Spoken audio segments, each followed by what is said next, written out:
दोस्तों RS life में आपका स्वागत है। मैं हूं रणदीप सिंह, फिर लेकर आ गया हूं आप लोगों के साथ शेयर करने के लिए सिकंदर के बॉक्स ऑफिस कलेक्शन। जैसा कि मैंने कल वीडियो बनाया था कि क्या और सिकंदर का जो कलेक्शन बताया जा रहा है वो फेक कलेक्शन है, और मैंने कुछ आंकड़े आपके सामने दिए थे कि आपके हिसाब से जो मैं आंकड़ा दे रहा हूं, जिस तरह का मुझे लग रहा है एनालिसिस कि ये जो कलेक्शन है, जो उसका जो पहले मैं ट्रेड के हिसाब से बोलता हूं और जो इनके हिसाब से ही आया था कि जिस तरह से ओवरसीज में एडवांस बुकिंग हुई थी, जिस तरह से इंडिया में ही एडवांस बुकिंग 10 करोड़ का बताया जा रहा था, उसके हिसाब से इस तरह का कलेक्शन। फिर ओवरसीज में पहले दूसरे दिन 30 करोड़ का जंप, तीसरे दिन 58 करोड़ का जंप। तो ये क्या दर्शाता है कि कहीं ना कहीं अचानक से इसमें कॉर्पोरेट बुकिंग का हाथ तो नहीं है।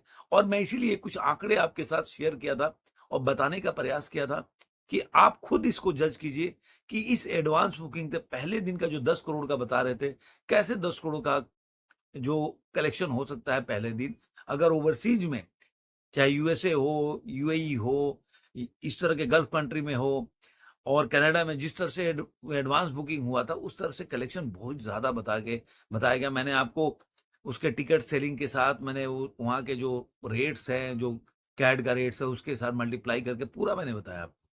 तो ये आपके ऊपर डिपेंड करता है, आप माने ना माने। कई लोग तो बोलते हैं 200 करोड़ कमा लेगी तो देखता रहेगा ऐसे ही। भाई तुमको नहीं मानना तो मैं कुछ नहीं, एक आदमी सोया रहता है उसको उठा सकते हो, जो आदमी सोने का नकल कर रहा है उसको नहीं उठा सकता मैं। ये बहुत पुरानी कहावत है, हमेशा सच साबित होगी। आपको मानना ही नहीं है कि आप जीवन में, मैं हमेशा एक चीज बोलता हूं कि आपको अगर कोई चीज सीखना है तो मानो कि मैंने गलती किया है। जैसे क लिख रहे हो, आपने क मायने अगर गलत लिख रहे हो तो आपको मानना पड़ेगा कि मैंने गलत तरीके से क लिखा है, तब उसको सुधारने का प्रयास करोगे। जब मानोगे नहीं तो क्या मतलब है। तो यही कारण है कि ऐसे लोग जबरदस्ती का जो सोशल मीडिया डिजिटल प्लेटफॉर्म पे तरह तरह के वीडियो बना के डाले हैं, सिकंदर 200 करोड़ कमा लेगी, 150 करोड़ कमा लेगी। वो तो ब्रह्मास्त्र वाली हाल है कि मतलब बाद में पता चला कि 2022-23 में जब ब्रह्मास्त्र मतलब 500-600 करोड़ की बिजनेस की थी और वो कंपनी को अपने 50% शेयर सेल करना पड़ा, तो एक अलग कहानी हो जाएगी। अब देखते हैं इसने अपने चौथे दिन में, जो कि वीरवार था, सॉरी वेडनेसडे, तो उसने 9 करोड़ 75 लाख रुपए कमाया, जो कि 50% का गिरावट है। ये ट्रेड के हिसाब से चल रहा हूं। जो 84 करोड़ 25 लाख इंडिया नेट में कलेक्शन हो जाता है। अब इसका आप ग्रॉस देखेंगे तो 100 करोड़ के पास हो जाता है, एक 100 करोड़ और 25 लाख रुपए। ओवरसीज से अब इसमें आ रहा है कि 40 करोड़ कमाया। कल कितना था? 88 करोड़। सोचते चलिए, आप देखते मैं यही ट्रेड लोगों की बात बता रहा हूं कि कल इन्होंने 88 करोड़ ओवरसीज का कलेक्शन मैंने दिखाया था आपको, और अब ये वर्ल्ड वाइड कलेक्शन हो जाता है 140 करोड़ और 25 लाख रुपए।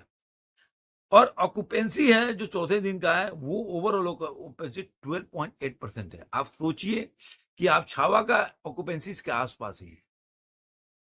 आज के टाइम में हो सकता है उसका रेट कम हो, उसको थिएटर कम मिले हो, इसीलिए उसके जो बॉक्स ऑफिस कलेक्शन बहुत कम है इससे कंपेयर किया जाए तो। लेकिन आप कितना ज्यादा हो सकता है? अगर छावा का 10% या 9% ऑक्यूपेंसी हो ओवरऑल, और इसका 12% है, तो कितना अंतर हो सकता है? तभी ये 9 करोड़ हुई। लेकिन चौथे दिन में सोचिए 9 करोड़, तो अभी भी इनके हिसाब से माने तो कहाँ है ये? आप समझ रहे हैं 200 करोड़ की पिक्चर 200 करोड़ बचत निकाल लेगा? ये आपके ऊपर, आपके विवेक पे छोड़ता हूं।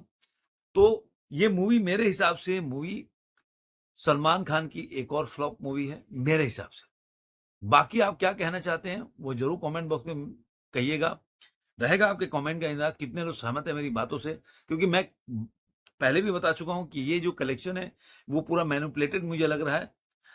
और इसके ऊपर काफी, अभी अब तो कोमल नाहटा का कई बार मैंने नाम भी जिक्र कर दिया, बार बार करने की जरूरत नहीं है, लेकिन कर देता हूं कि आप जाके एनआई से उनका इंटरव्यू था, और 2-3 लोग बड़े बड़े क्रिटिक्स हैं उनके साथ इंटरव्यू, तो वो भी देखिए और जानने का प्रयास कीजिए कि आखिर ये फिल्म इंडस्ट्री में ऐसा क्यों होता है कि 200 का सीमा ऑक्यूपेंसी है, मतलब उसका स्ट्रेंथ है, और 20 सीट बुक हुआ है, 180 बोलता है कि आप पैसा ले लो और बाहर हाउसफुल का बोर्ड लगा दो, इसलिए खाली रहता है।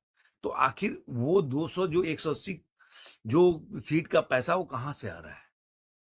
कौन उसको ब्लैक में व्हाइट कर रहा है? ये बड़ा समस्या है देश के साथ। आपको ये वीडियो कैसा लगा जरूर कमेंट बॉक्स में बताइएगा। फिर मिलेंगे किसी और वीडियो में। आज का इतना ही।